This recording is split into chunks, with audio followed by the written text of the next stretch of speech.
Hello everyone and welcome back to a brand new video here at tablemon. Now we just had the first major tournament of the season where Henry Chow was able to win Baltimore regionals with this Gardevoir EX list. Now we saw Gardevoir have a huge drop off in popularity from the World Championships onto Baltimore. That's probably because the metagame was very hostile against it.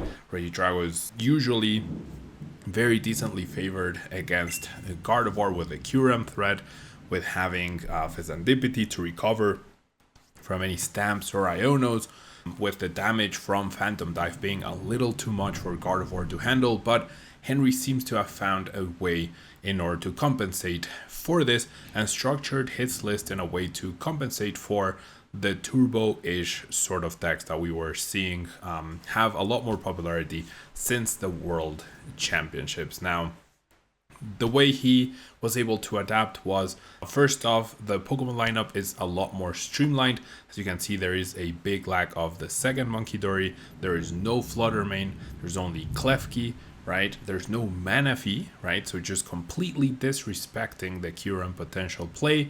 In a way where he's just not protecting from it, but he was protecting in other ways.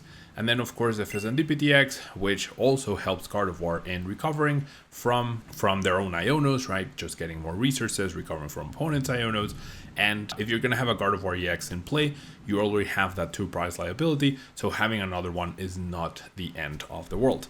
Now, there were a few key things that really made this deck stand out, I think, throughout the weekend. And first off is in the supporter lineup, less focus on Arven, right? There's 4 Ionos, but there's only 2 Arvens, and now there's 2 Professor's Research. This allowed Henry to have a lot more explosive turns throughout the weekend, I'm sure, and in the games that were shown in the stream for top 8 and in finals. You could see how those Professor's Research really allowed Henry to dig deeper into the deck, find the cards that he needed at the right moment, and it was able to compensate for the fact that his Kirlias, especially in the match against Rowan with the threat of Phantom Dive and the slow and awkward setup sometimes, you're able to compensate. Okay, I don't have Kirlias, but I have Research to just toss my hand and get a fresh new set of cards to work with. So that was one of the biggest changes here for sure.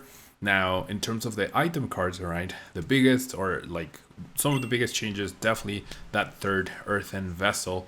Usually the norm is 2, right? We did see quite a few lists with 3 in the lead up to the World Championships and in the lead up to NAIC as well, where Gardevoir dominated, but overall 2 has been the norm. But having 3, of course, lets you access a lot more energies, lets you, even if you price 1, you still have access to 2, so lets you really thin your deck out of those resources to have them readily available as soon as possible. Now, with the reduction of the Munkidori down to 1, there is a cut from 2 Darkness Energy down to 1, and this makes sense because Munkidori helps, for example, fix some mats for Drifloon, right? Drifloon, thanks to Munkidori, can 1KO Charizard EX with a Bravery Charm without needing any other tool, because even though it hits for 300 damage, it can, with that bonus 30 damage, it can get to the knockout. However, leading into this tournament, right, after seeing the world results, we had Iron Thorns winning the World Championship, and we had Regidrago all over the place, and Regidrago definitely keeps Charizard quite in check in a way. So if you don't expect to be going up against all of Charizard, you don't need double Munkidori, you don't need to reach for those super high numbers, and also you don't need what? Technical Machine Devolution. That's another key card that is missing from Henry's deck. Now, one really big inclusion though, I think the biggest inclusion, the reason Henry was able to win this tournament, especially from the games we were able to see on stream from him, were the 2 copies of Rare Candy.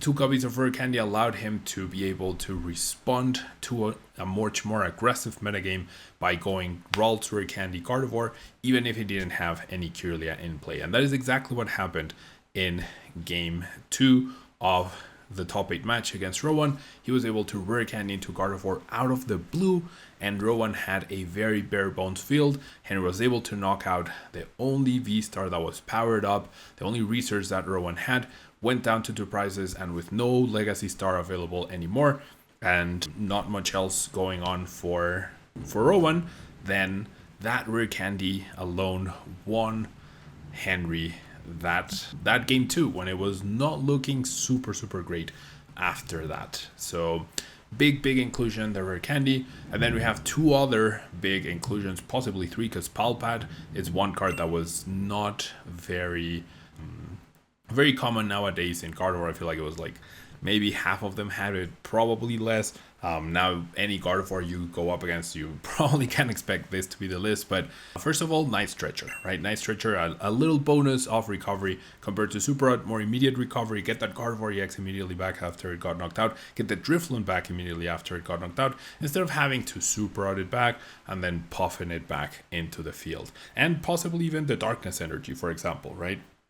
Get back that Dark, or get back the Munkidori that you got rid of in the beginning, and then you get to use it again. Get back the Fezandipiti that your opponent targeted that turn, and then be able to use its Flip the Script ability.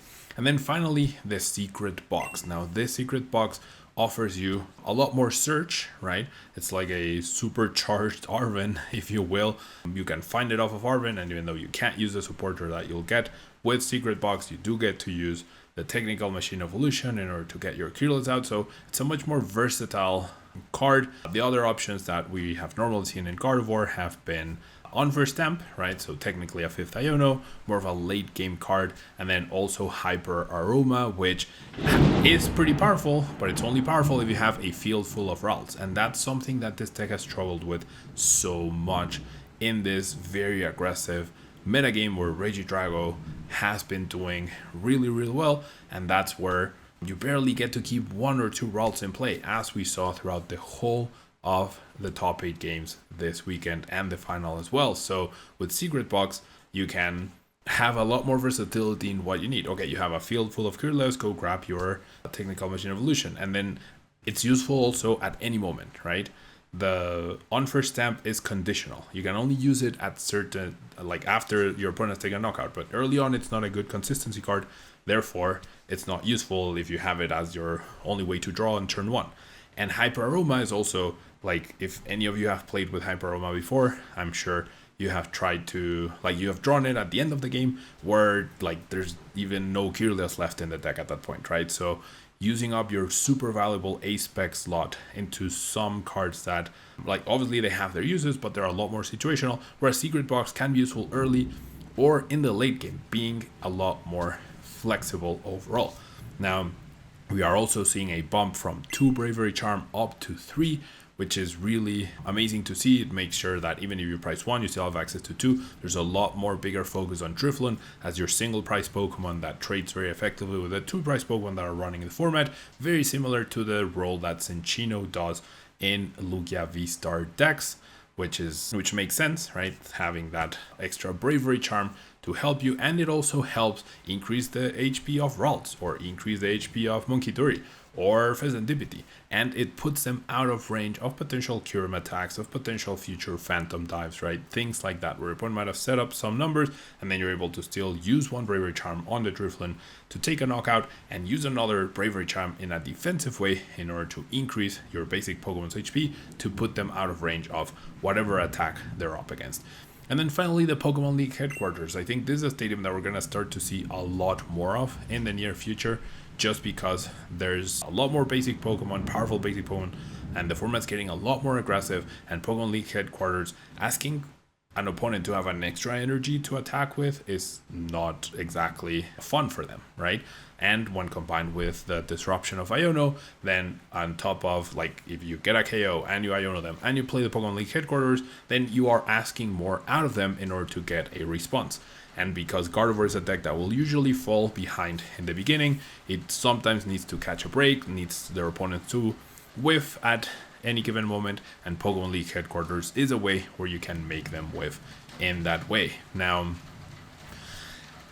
Gardevoir heading into Stellar Crown, right? Obviously, the regionals happened, Stellar Crown was not legal. I do think Gardevoir heading into Stellar Crown still has life in it, of course. All of the new cards that come out that are powerful, Area Zero, Terrapagos, the Noctowl line, they all add to the format, but nothing is restricting anything out of it. So I feel like we're going to have even more variety of decks, and Gardevoir will still be quite viable. Now, as mentioned, the format is getting very fast, so even though Henry was able to win the regional, and people are saying Gardevoir is back and now Gardevoir is the best deck in the format again.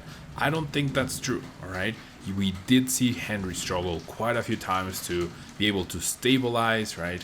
If perhaps Rowan had been or had a better setup going into game 2, like a little bit more protection on the bench, if he had found different cards at different moments, yeah, so it's not like one deck wins one tournament and then all of a sudden every tier list was wrong and therefore this is the best deck now, alright? There's so many things that go into winning and doing well at a tournament. Obviously Henry is a fantastic player. He got top 8 very recently at NAIC and now goes on and wins the first regional of the season with Gardevoir once again. Now, as I mentioned, yeah, Gardevoir is pretty good. Gardevoir is pretty powerful for sure, but it is also very frail, right? So if you enjoy these sort of comeback style decks, then Gardevoir definitely obviously a very good playable option. But don't be surprised if a lot of the games you're just outsped or you just can't keep up with some of the speed of some of the other decks. Regidrago is going nowhere. Briar makes Charizard, Dragapult, and Raging Bolt much bigger threats as well, and can potentially break that sort of single prize plan that you're trying to do with the Drifloon. So yes, Gardevoir is still very much a top tier deck, but there's also a lot more threats hanging out in the metagame, and the metagame is speeding up a little bit more with Stellar Crown in my opinion. So yeah, I mean, still congrats, amazing display by Henry. I was able to catch a lot of the stream over the weekend. He played masterfully, obviously practiced a lot, refined his list to this point, and I would not be surprised to see this start spreading like wildfire in the online tournament scene, even though there's not much to be added from Stellar Crown to this deck. I don't think. Perhaps a Gravity Orb, right? Gravity Orb in order to make Screamtail a much more potent threat. I feel like that could be one of the things that that could bring this deck to the next level, right? Trying to keep up with everything. Makes Screamtail a much more powerful threat, combined with Pokemon League Headquarters, combined with Iono. It's more disruption for Gardevoir to be able to pull off those comebacks. Yeah? So let me know what your thoughts are on what's going to happen with Gardevoir now that Stellar Crown is legal or will be legal for the next major tournaments, which will be Dortmund and Joinville happening on the 28th of September, I believe, or 27th. That's when we're going to see the first major tournaments with Stellar Crown. So let me know your thoughts. Big congrats to Henry Chow for winning. And I'm going to try to make these sort of like informative videos on the winning deck from all the major events that take place this season. Thanks so much for watching, and I'll see you in the next video. Bye-bye.